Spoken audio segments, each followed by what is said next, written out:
अवधूत चिंतन श्री गुरुदेव दत्त श्री स्वामी समर्थ महाराज की जय. सर्वांना श्री स्वामी समर्थ. तर सगळ्या स्वामी भक्तांचा सुवर्ण क्षण, महत्त्वाचा क्षण किंवा दिवस ज्याची सर्व स्वामी भक्त आतुरतेने वाट पाहत असतात, तो क्षण म्हणजे श्री स्वामी समर्थ महाराजांचा प्रकट दिन, जो की यावर्षी 20 मार्च 2026 रोजी शुक्रवारी आला आहे.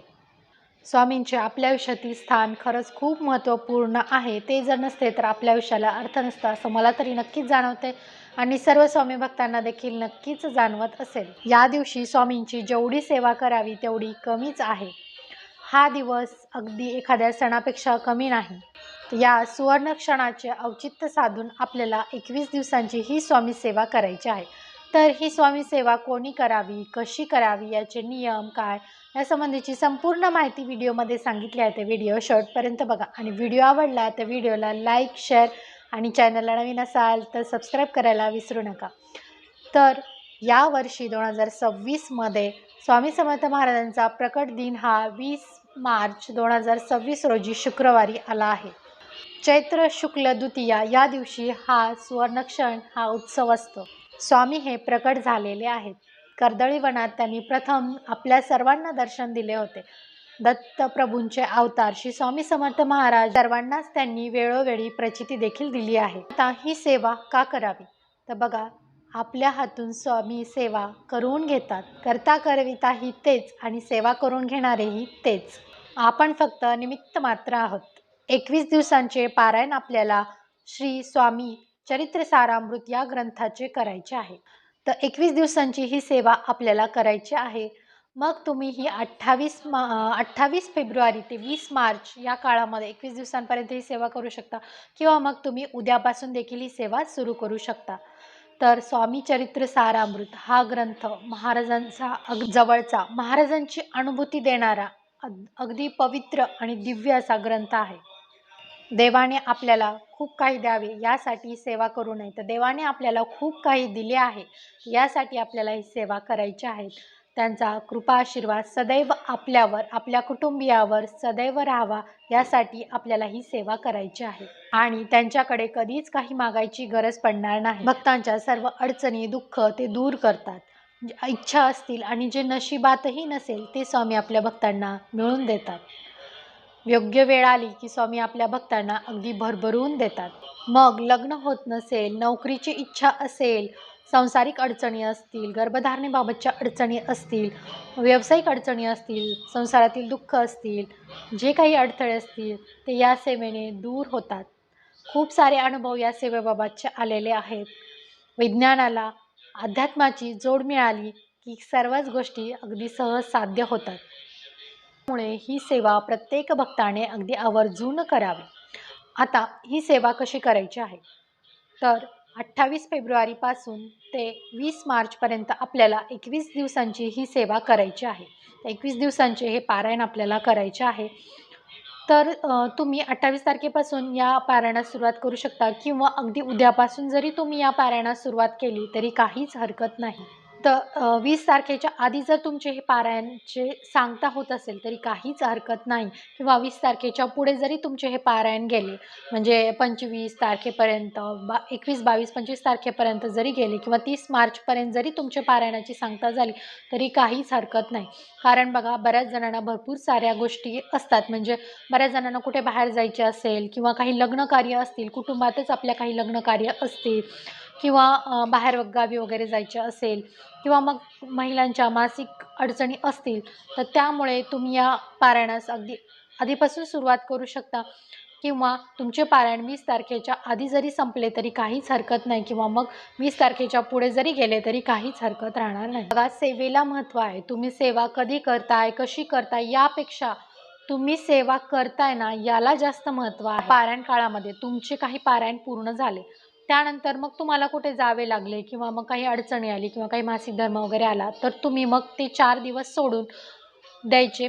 त्यानंतर 5व्या दिवसापासून तुमचे जेवढे पारायण झाले त्याच्या पुढच्या पारायणाला सुरुवात करायची. म्हणजे तुमचे जर समजा 4-5 पारायणं झाली, त्यानंतर तुम्हाला काही अडचण आली तर मग तुम्ही ते काही दिवस सोडून त्यानंतर मग तुम्ही 6व्या पारायणाला सुरुवात करायची आहे. अशा प्रकारे आपल्याला हे गोष्टी करायच्या आहेत. आता पारायण म्हणजे काय, ते स्वामी चरित्र सारामृत या ग्रंथात 1 ते 21 अध्याय आहेत. हे 1 ते 21 अध्याय पूर्ण वाचन करणे म्हणजे एक पारायण पूर्ण होतं. तर असं आपल्याला 21 दिवसांचं ह्या स्वामी चरित्र सारामृत ग्रंथाचं पारायण करायचं आहे 21 दिवसांचं. तर पहिल्या दिवशी आपल्याला हा पूर्ण ग्रंथ वाचायचा आहे म्हणजे तुमचा एक अध्याय पूर्ण होईल. त्यानंतर दुसऱ्या दिवशी परत 1 ते 21 अध्याय घ्यायचे आहेत म्हणजे तुमचा दुसरं पारायण पूर्ण होईल. अशा प्रकारे आपल्याला 21 दिवसांचं हे पारायण करायचं आहे. म्हणजे तुम्हाला रोज एक पारायण पूर्ण करायचं आहे. म्हणजे रोज तुम्हाला 1 ते 21 अध्याय वाचायचे आहेत. आता बऱ्याच जणांना हे 21 पारायण करणे शक्य होत नाही. बघा, संसारिक अडचणी असतात, संसारिक सुख, दुःख, नोकरी या सगळ्या गोष्टी आपल्या मागे असतात. त्यामुळे इच्छा असून देखील आपल्याला या गोष्टी करणे शक्य होत नाही.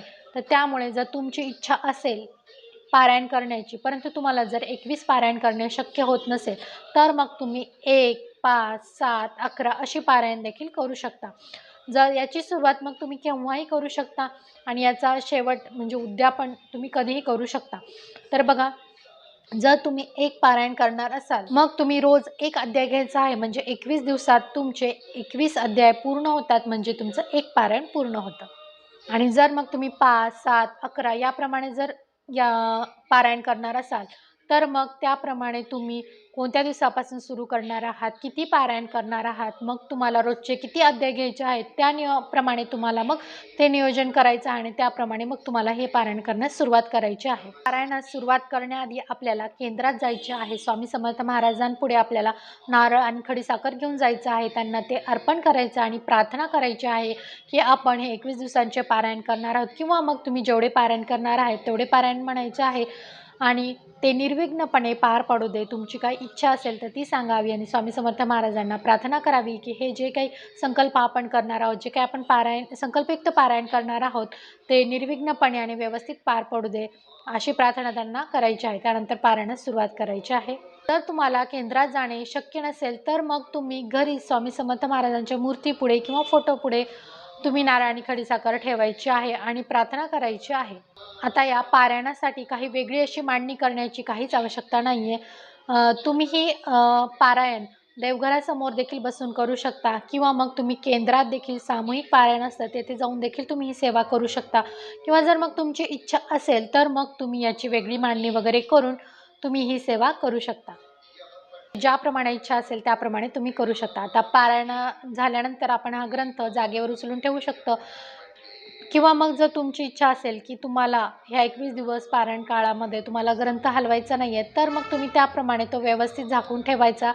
ग्रंथ हलवला नाही तरी चालेल. तुमच्या इच्छेप्रमाणे तुम्हाला जे शक्य असेल त्याप्रमाणे तुम्ही हे करायचे आहे.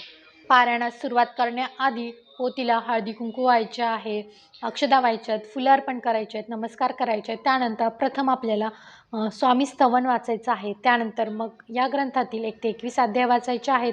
जर तुम्ही ज्याप्रमाणे पारायण करणार असाल त्याप्रमाणे जेवढे अध्याय तुम्हाला रोज करायचे आहेत त्याप्रमाणे तेवढे अध्याय वाचायचे आहेत. त्यानंतर हे वाचन झाल्यानंतर आपल्याला 11 माळी श्री स्वामी समर्थ मंत्राचा जाप करायचा आहे. जर तुम्हाला 11 माळी श्री स्वामी समर्थ मंत्र जाप शक्य नसेल तर मग तुम्ही 1 माळ श्री स्वामी समर्थ मंत्राचा जाप करू शकता. त्यानंतर 11 वेळा आपल्याला तारक मंत्र म्हणायचा आहे. जर तुम्हाला 11 वेळा शक्य नसेल तर मग तुम्ही 1 वेळा तारक मंत्र म्हटला तरी चालेल. यामध्ये एका बैठकीत जर तुम्हाला हे पारायण करणे शक्य होत असेल तर करावे. जर काही अडचणी असतील किंवा शक्य होत नसेल तर काही अध्याय तुम्ही सकाळी वाचू शकता आणि काही अध्याय मग तुम्ही संध्याकाळी देखील वाचू शकता.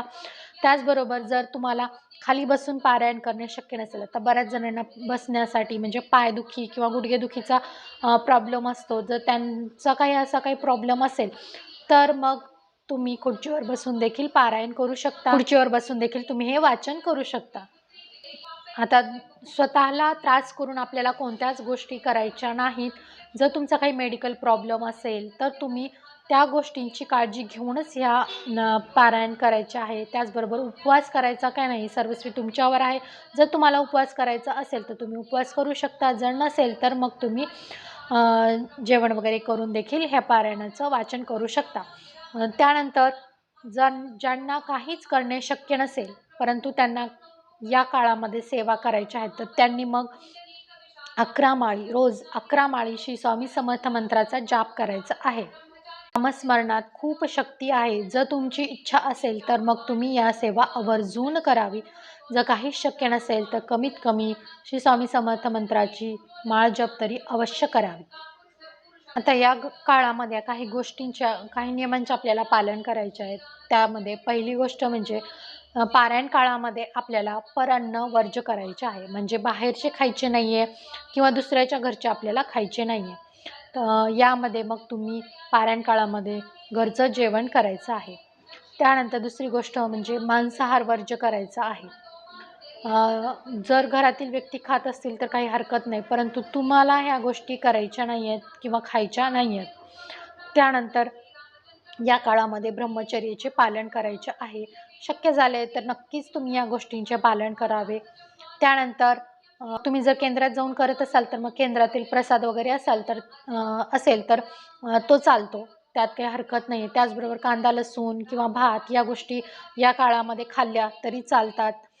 त्यातही काही प्रॉब्लेम नाही आहे. परंतु परान्न वर्ज्य नक्कीच करावे. जर तुम्हाला बाहेर जावंच लागलं म्हणजे लग्न कार्य असतील, घरचंच लग्न वगैरे असेल तर त्यासाठी मग तुम्ही 2-3 दिवस बाहेर जाताय. मग त्या काळामध्ये तुम्हाला बाहेरचं खावंच लागणार. त्यात काही पर्याय राहणार नाही आहे. मग तुम्ही काय करायचं आहे, ज्यावेळेस तुम्हाला बाहेर जायचं आहे तिथपर्यंत तुमचं पारायण तुम्ही थांबवायचं आहे. त्यानंतर तुम्ही जेव्हा घरी याल त्यानंतर मग पुढचं पारायण तिथून पुढे तुम्हाला सुरू करायचं आहे.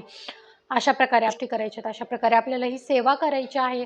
तर चांगल्या भावनेने, चांगल्या मनाने आपल्याला ह्या सेवा करायच्या आहेत. चांगल्या भावनेने या सेवा केल्या तर त्या नक्कीच स्वामीपर्यंत पोहोचतात आणि स्वामी देखील आपल्या भक्ताला कधीच काही कमी पडू देत नाहीत. जे नशिबात नाही तेही मिळेल या सेवेने. त्याचबरोबर जे अशक्य आहे ते देखील स्वामी सेवेने शक्य होते. चला, तर मग मी इथे व्हिडिओचा एंड करते. भेटूया पुन्हा एका नवीन व्हिडिओमध्ये. तोपर्यंत सर्वांना श्री स्वामी समर्थ.